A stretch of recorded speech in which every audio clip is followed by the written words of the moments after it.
मित्रों नमस्कार। ज्ञान मास्टर माइंड में आपका स्वागत है। मित्रों, आपको इस बात का एहसास है कि ये कलयुग का अंत होने वाला है और जब भी होगा वो महाविनाश होगा। वो कैसे होगा, कब होगा, उसकी तिथि क्या होगी, इसको लेकर अलग-अलग भविष्यवाणियाँ हुई हैं।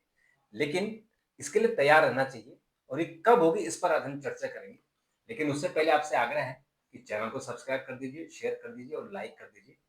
ताकि आपकी जो युवा पीढ़ी है वो इन अच्छे प्रोग्रामों को, ज्ञानवर्धक प्रोग्रामों को देख सके। हम बात करेंगे हमारे विशेषज्ञ डॉक्टर प्रदीप जी से। डॉक्टर साहब, आपका बहुत बहुत स्वागत है। तो कलयुग के बारे में आपने बहुत सारी बातें की, भविष्यवाणी को लेकर बात की और हमने ये भी बात की कि हनुमान जी और परशुराम जी अभी यही हैं इसी धरती पर जो इंतजार कर रहे हैं कि कलयुग खत्म होगा और जब कल की अवतार होगा तो फिर सतयुग की नए सतयुग की शुरुआत होगी। तो आज आप बात करेंगे वो महाविनाश की रात कब आएगी।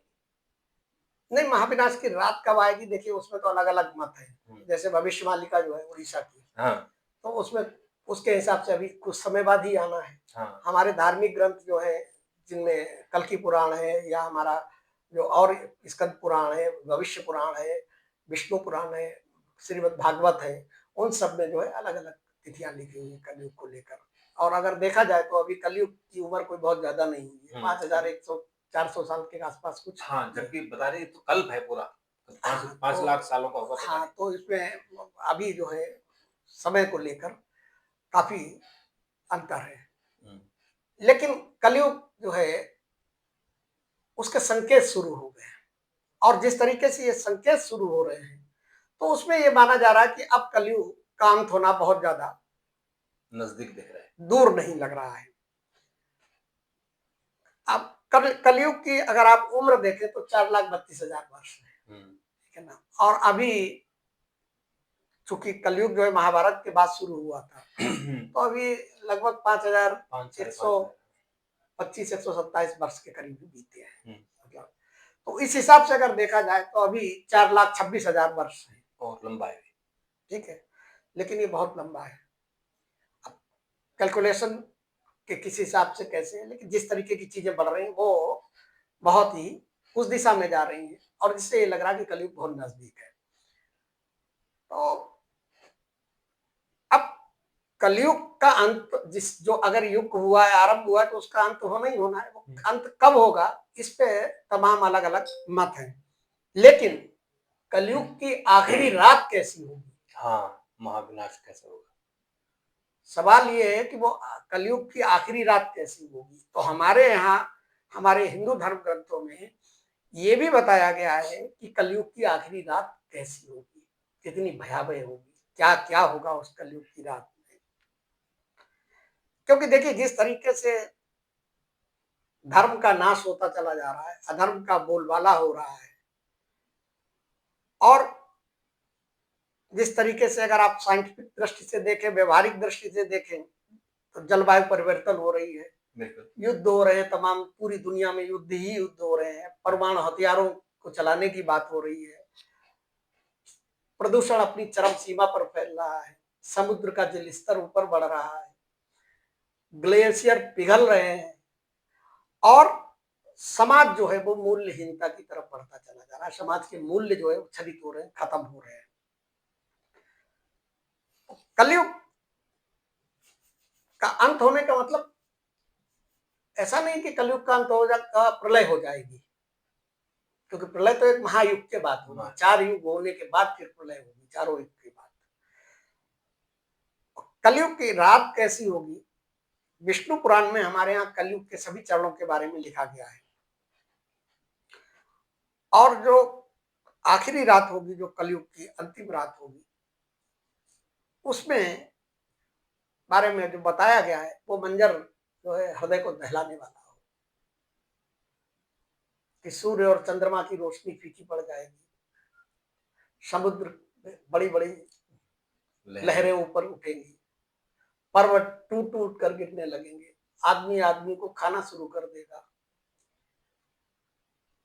समाज में चारों तरफ मार काट हो जाएगी और वो अंधकार भरी रात होगी। और उस अंधकार भरी रात में ज्यादा से ज्यादा लोगों का और उसमें भी जिन्होंने पाप कर्म ज्यादा किए हैं उनका सफाया हो जाएगा।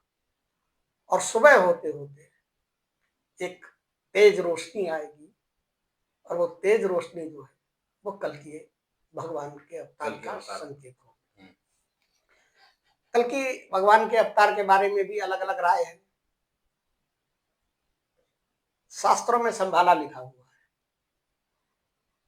उसको उत्तर प्रदेश वाले संभल से जोड़ हाँ, देते हैं, लोगों ने संबल बना दिया। उड़ीसा वाले अपने संबलपुर से जोड़ देते हैं। हुँ। और मेरा अपना मानना है कि जो ज्ञानगंज है, जिसके बारे में हम लोग कई बार चर्चा की है, जिसे कि चाइनीज और विदेशी लोग सांग्रीला कहते हैं, उसको हमारे यहाँ धर्म ग्रंथों में संभाला कहा गया है। तो हो सकता है कि संभाला में ही कलयुग में कल की भगवान का जन्म हो और वहीं से वो आए। अब विष्णु पुराण में जिस तरीके से बताई कैसी रात होगी, उसमें जो उन्होंने बताया है कि कलयुग की रात जो है सबसे लंबी रात होगी, और आखिरी रात इतनी अंधकारमय होगी कि आप दिया भी जलाएंगे तो भी रोशनी नहीं होगी, चारों तरफ विनाश का बोलबाला होगा, और लोग त्राहिमाम त्राहिमाम कर रहे होंगे, और उनको लगेगा कि किस तरीके से ये रात निपट जाए, लेकिन वो रात इतनी लंबी होगी कि काटे नहीं कटेगी। आखिरी रात में प्रकृति अपना रौद्र रूप दिखाएगी, प्रकृति अस्थिर हो जाएगी, समुद्र से जल ऊपर उठेगा, मूसलाधार ऊपर से भी पानी आ रहा, बारिश होगी, चारों तरफ पानी ही पानी होगा, क्योंकि पूरी धरती ये कहा जलमग्न गया है कि रहेगा। जल प्रलय ही होगा। हाँ, एक तरीके से जल प्रलय जैसी होगी, तेज बारिश होगी, आंधी होगी, तूफान होंगे, तो पूरी धरती पर तांडव मचा हुआ होगा। और रात इतनी लंबी होगी कि वो रात ऐसी रात नहीं होगी जैसी कि रात अभी चल रही, 12 घंटे की रात होगी, हो सकता कि वो 4-6 महीने की हो। हाँ, तो बहुत लंबी रात होगी, ताकि बर्फ जम जाएगी और ये शीतल हो जाएगी, धरती ठंडी हो जाएगी और फिर लोग वैसे मर जाएंगे। हाँ वैसे वैसे मर तो जाएगी। जल प्रलय होगी, ऊपर से बर्फ जम जाएगी। और हमारे शास्त्रों में लिखा हुआ है कि जो आखिरी रात होगी उससे पहले के जो बदलाव होंगे, उसमें क्या होगा कि ज्यादातर लोग जो है वो चरम सीमा में बीमार हो जाएंगे, शारीरिक और मानसिक रूप से कमजोर हो जाएंगे, शारीरिक रूप से उन्हें कोई काम करने की क्षमता नहीं बचेगी, मानसिक रूप से इतने कमजोर हो जाएंगे कि एक दूसरे को ही गाली गलौज करेंगे, हिंसा करेंगे, मार देंगे, काटेंगे, इस तरीके की चीजें होने लगेंगी। अब जब चारों तरफ से प्रलय हो रही होगी, तांडव हो रहा होगा, तो जाहिर सी बात है जब कोई आपदा आती तो लोग भागने की कोशिश करते हैं, लेकिन उससे पहले ही कलयुग का रौद्र रूप जो है उनको शारीरिक और मानसिक रूप से इतना कमजोर कर चुका होगा कि वो भागने की स्थिति में ही नहीं रहेंगे, जो जहां है वहीं पे उसका जीवन समाप्त हो जाएगा, बहुत कुछ पुण्य आत्माएं उसमें बचेगी। जो आखिरी रात होगी उससे पहले पृथ्वी पर अन्न की कमी हो जाएगी, अकाल पड़ जाएगा, ठीक है,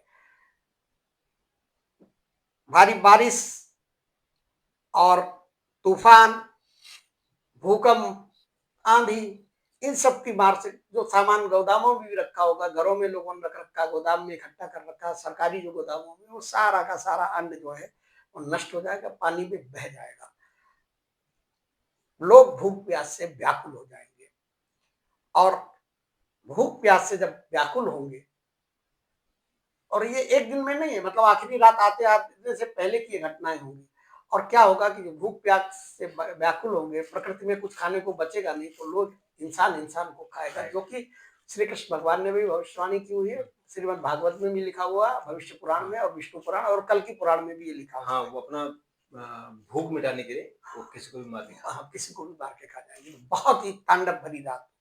अब देखिए हिंदी धर्म ग्रंथों में 4 युग माने गए, सतयुग, त्रेता, द्वापर और कलयुग, और एक सतयुग जो है उसकी उम्र जो है 17,28,000 वर्ष, त्रेता की जो है 12,96,000 वर्ष है, द्वापर की 8,64,000, और कलयुग जो है सबसे कम है, कलयुग की आयु सबसे कम है, लेकिन कलयुग की आयु सबसे कम होने के बाद भी कलयुग इतना भीषण और इतना रक्तपात होगा, इतनी अराजकता बढ़ेगी कि जितनी 3 युगों में कभी नहीं हुई होगी। और उसके पीछे कारण क्या है कि कलयुग में धर्म के प्रति लोगों का झुकाव कम होता जा रहा है, भगवान के प्रति विश्वास की भावना कम हो रही है। जिन लोगों को, जिन पुजारियों को, जिन पुरोहितों को, जिन धर्मज्ञों को, जनता को धर्म के उपदेश देने चाहिए, वो व्यापारी बन गए, लुटेरे बन गए, ठग बन गए। वो पैसे कमा रहे हैं, जनता को सही रास्ता नहीं दिखा रहे हैं, तंत्र मंत्र के नाम पे, टोना टोटका के नाम पे जनता को परेशान किया जा रहा है। तो भगवान के प्रति जो है चीजें खत्म होती चली जा रही है, और उसकी वजह से क्या है कि कलयुग में लोगों को बहुत कष्ट भोगने पड़ेंगे। युगों का सबका अंत हुआ, द्वापर भी खत्म हुआ, त्रेता भी हुआ, सतयुग भी हुआ, तभी तो युग आगे बढ़े। लेकिन जितना कष्ट इसमें होगा, और उसके पीछे यही है कि भगवान की भक्ति के प्रति लोगों में विश्वास कम होता जा रहा है, दान करने की परंपरा खत्म होती चली जा रही है, हिंसा बढ़ जाएगी। जो जिनका काम है कि जो आपको रास्ता दिखाएं, जो शासक आपके हैं, वही लुटेरे हो जाएंगे। तो इस तरीके की चीजें होगी। नदियों, अब देखिए इसके पीछे साइंटिफिक रीजन भी है, और वो सब प्रकृति अपने हिसाब से करती है। अब जिस तरीके का ग्लोबल वार्मिंग हो रही है, पर्वत जो है पिघल रहे हैं, नदियां सूख रही हैं, माँ गंगा भी जो है अपने वापस जाने के लिए है, तमाम बड़ी बड़ी नदियां सूखी गई हैं। और ये भी कहा गया है कि कलयुग तभी आएगा जब गंगा जी सूख जाएंगे, तो कलयुग गंगा जी पहले सूख जाएंगे। हाँ, उसके बाद ही कल्कि का जन्म होगा। ठीक है, गंगा जी तो जो कहा गया है वो अलग अलग मतांतर हैं, मत हैं, लेकिन गंगा जी तो बहुत पहले सूख जाएगी जो स्थिति होगी। आप ये देखिए ना कि हमारे यहाँ कितनी बड़ी बड़ी नदियां थी। सरस्वती जो है सबसे बड़ी नदी मानी जाती है, आज सरस्वती विलुप्त हो गई, कहीं दिखाई नहीं पड़ रही। यमुना जी को आप देख लीजिए, यमुना जी एक नाला बन गया है। गंगा जी की स्थिति, गंगा जी भी अमूमन मतलब अगर देखा जाए तो एक नाला बन गया है। इसके लिए प्रकृति के साथ छेड़छाड़ भी जिम्मेदार है, मनुष्य के कृत्य ही जिम्मेदार है। जिस मनुष्य को प्रकृति के संरक्षण के लिए ईश्वर ने भेजा है, वही मनुष्य उस प्रकृति के साथ छेड़छाड़ कर रहा है, और उसका नतीजा आप देख रहे हैं, भयानक तूफान आ रहे हैं, भूकंप आ रहे हैं, समुद्र में बड़ी बड़ी ज्वार भाटा आ रहे हैं, और सारे लक्षण मिलने शुरू हो गए। मतलब आप ये देखिए कि अभी बचपना में है, शैशवावस्था में है कलयुग, अभी कलयुग शैशवावस्था में है, तब इस तरीके की परिस्थितियां हैं। तो जब कलयुग बड़ा होगा, यौवन में आएगा और थोड़ा बड़ा होगा, तो उस समय की स्थिति की आप कल्पना आज की स्थितियों से कीजिए, तो आपको समझ में आ जाएगा कि क्या है। भागवत पुराण में भी, हमारे यहाँ भागवत महापुराण में भी बताया गया है कि कलयुग का अंत एक महान संहार के साथ होगा, और उस समय चंद्रमा, सूर्य और ग्रह अपने रास्ते ही बदल लेंगे, अपनी गति को ही बदल देंगे। समुद्र, जिसके बारे में कहा जाता है कि वो उसकी सीमा, वो कभी अपनी सीमा नहीं लांघता है, सीमा नहीं तोड़ता, क्योंकि समुद्र अगर सीमा तोड़ते, नदियां नाले जो है सीमा तोड़ देते हैं, लेकिन समुद्र सीमा नहीं तोड़ता है। लेकिन भागवत में, श्रीमद् भागवत में जो बताया गया उसके हिसाब से समुद्र जो है अपनी सीमाएं तोड़ देंगे, भूकंप आएंगे, बड़े बड़े भूकंप, अकाल पड़ेगा, महामारी होगी, और असामान्य तरीके से ऋतु परिवर्तन होगा। आप देखिए अभी से दिखाई पड़ने लगा ऋतु परिवर्तन इस तरीके से होता है, जब बारिश होनी चाहिए तब बारिश नहीं हो रही, और जब बारिश नहीं होनी चाहिए तो बारिश हो रही। ठीक है, सर्दी कब पड़ती थी, सर्दी पहले पड़ने लगती है, गर्मी होनी चाहिए तो गर्मी हो नहीं रही है, लू चलना चाहिए तो लू चल नहीं रही है। जब इस तरीके की परिस्थितियां हो जाएंगी, तो उस समय भगवान कल की प्रकट होकर नई सृष्टि का आरंभ करेंगे। महाभारत के वन पर्व में भी जब युधिष्ठिर के साथ ऋषियों का संवाद चल रहा था, तो ऋषियों ने भी जो बातें कही थी वो यही बातें थी कि कलयुग का अंत आते आते जो आखिरी रात होगी, उस समय तक इस पृथ्वी पर कोई भी सत्यवादी नहीं है, सत्य बोलने वाला नहीं बचेगा, सब असत्य का सहारा ले रहे होंगे, झूठ का सहारा लेंगे, कोई रिश्ते की मर्यादा नहीं होगी। ये भविष्यवाणियां की गई है। महाभारत के वन पर्व में युधिष्ठिर को ऋषियों ने ये बातें बताई हैं। आज की स्थिति देखिए, लोग, ज्यादातर लोगों की स्थिति अगर आप देखिए तो केवल पेट पालने के लिए और काम वासना के लिए जी रहे हैं, समाज को कुछ देने या समाज के लिए नहीं कर रहे हैं। तो इस तरीके की चीजें होंगी। अब अगर हमारे जो पुराण है उनमें ढेर सारे पुराणों में कलयुग के अंत के बारे में और आखिरी रात के बारे में बताया गया है, और वो सब यही सारे मतलब अलग अलग जो आप कहीं पुराणों में किसी धर्म ग्रंथ में या किसी भी जगह पे या जो भविष्यवालिका भी है उन सब जगह कोई भी ग्रंथ आप ढूंढ लीजिए, हर जगह यही कहा गया है कि वो भयानक अंधकार में रात होगी, चांद तारों की रोशनी खत्म हो जाएगी, समुद्र से पानी ऊपर आएगा, प्रकृति विद्रोही हो जाएगी। विद्रोही होने का मतलब प्रकृति, ये जो हो रहा है बस हाँ तेज बारिश, सूखा, बाढ़ हाँ, समझ लीजिए। और जब इस तरीके की स्थितियां हो जाएगी तब कल की भगवान जो है अपने घोड़े पर, और उनके घोड़े का नाम देवदत्त होगा, बताइए, हाथ में तलवार होगी, तलवार। हाथ में तलवार लेकर वो निकलेंगे और दुष्टों और अधर्मियों का नाश करेंगे। तो आप कल्पना कीजिए, और मेन मकसद ये है कि अभी भी समय बचा है लोगों के पास, थोड़ा सा धर्म कार्य की तरफ, धर्म के प्रति, धर्म भगवान के अगर प्रति। अब देखिए इसमें सिंपल सी बात जो आपने कही उसका सार ही है कि आप पाप करेंगे तो वो पाप तो कहीं न कहीं जमा होगा, कलयुग में उसका पाप का आपको फल मिलना है। तो अपने बच्चों को और उनको समझाएँ कि अपने बच्चों को समझाएँ और अपनी पीढ़ियों को समझाएँ कि आप अधर्म ना करो, क्योंकि कलयुग का जो विनाश होगा बहुत दुखदाई होगा। तो इसमें वही लोग तरेंगे, वही स्वर्ग जाएँगे जिनके कर्म अच्छे होंगे। तो पाप कर्म ना करें, लूट, खसोट, धोखा और दूसरे के हिस्से का खाना, वो मत करो। इसलिए आप अभी और मान लीजिए कि कई साल लगेंगे कलयुग को खत्म होने में। नहीं देखिए, कलयुग खत्म होने का मतलब प्रलय नहीं होनी है। हाँ, यही होगा पहले कि तो एक भ्रम ये लोगों का हाँ, टूट जाए, जैसे कि द्वापर खत्म हुआ तो द्वापर के बाद प्रलय नहीं हुई, बल्ले ने भी द्वापर के बाद एक युग की शुरुआत। युग की शुरुआत हुई, हाँ, क्योंकि जब चारों युग की एक पूरी चेन जो है पूरी हो जाएगी, जब तब महायुग जाके जिसे बोलते हैं, हाँ, तब प्रलय होती तब है। प्रलय होगा, फिर ये पूरी धरती तो पानी में समा जाएगी और बहुत ऐसा नहीं है कि उस समय उस कलयुग के अंत में हुँ, भी वही लोग बचेंगे जिन्होंने धर्म का कार्य किया होगा, जिन्होंने पुण्य का काम किया होगा, जिन्होंने परमार्थ किया होगा, जिन्होंने गरीबों की, असहाय लोगों की बिल्कुल, सेवा की होगी, जिन्होंने दान किया होगा, ऐसे लोग बचेंगे। बिल्कुल। तब तभी तो तभी तो उन्हीं हाँ, का तो नेतृत्व करेंगे आके कल की भगवान, सही बात है। और उन्हीं को साथ लेकर जो दुष्ट और बचे हुए रह जाएंगे, महापापी होंगे, उनका संहार करेंगे आप। बिल्कुल, तो ये है कलयुग तो की बिल्कुल लेकिन कलयुग की रात जो वो बहुत भयावह होगी, और वो भयानक भयावह उसके संकेत अभी ही मिलने शुरू हो मिलने गए। वाली है। अभी अभी आप देखिए देखिए आप क्या स्थिति है। पंजाब में देखो पूरा पंजाब डूबा हुआ है, तो उनको पता ही देश नहीं के है। कितने हिस्से हाँ, टूटे, तो जिन लोगों के घर डूबे हुए हैं, उनको तो एहसास हो रहा होगा कि यही कलयुग का अंत हो यही रहा है। अंत हो रहा है। ठीक बात। तो इसलिए ऐसी स्थितियाँ ना आए, इसलिए पुण्य कीजिए, धोखा मत दीजिए और भगवान का नाम लीजिए, क्योंकि कलयुग में वही बचेगा जो जपनाम करेगा, जो जप करता रहेगा, भगवान को याद करता रहेगा। तो ये जानकारी आप सबसे तक बढ़िया पहुँचाइए। तरीका है, मैं बताऊं आपको, कि कोई कर्म कांड अगर आपको जगरने की जरूरत हुई, चलते फिरते उठते बैठते आपके जो भी इष्ट हैं, हुँ, जिनको भी आप ईश्वर मानते हैं, उनका आप जाप करते रहिए, जाप करते रहिए, बस। बस।